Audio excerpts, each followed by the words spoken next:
कहवा के पाती पाती महलाऊ ठायो रे यारे कहवा के बोली राजा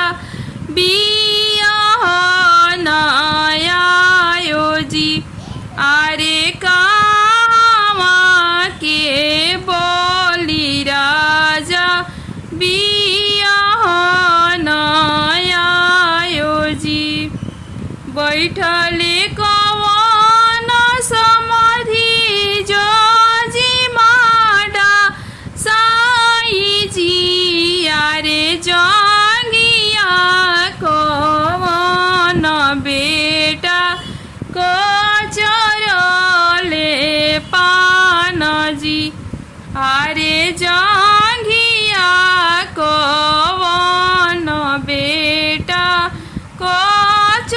कचरले चंपान जी बैठले कवन समाधि कुसवाडा साई जी अरे जंगिया कवन बेटी नयनवा ढारे लोरजी आजी जंगिया कवन बेटी नयनवा ढारे लोरजी रोवले कवन देवा पटोरावा पोछे लोरजी यारे हमारा कवन बेटी के ले जाला जी रोवले कवन पापा मुहे देरु माला जी आजी हमारा सुंदर बेटी के ले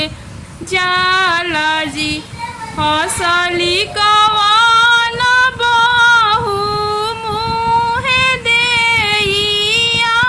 झरजी यारे हमारा दुलहिनिया बहुआ पाँव ढारे नीरजी आजी हमारा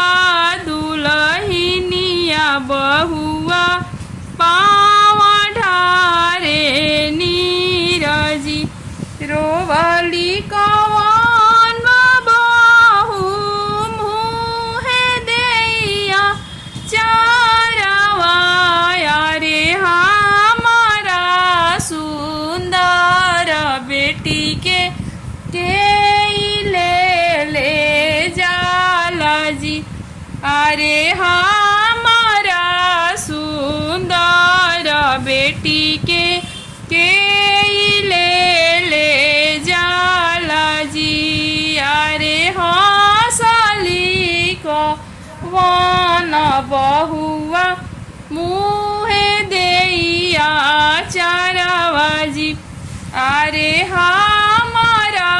दुलहिनिया बहुआ पा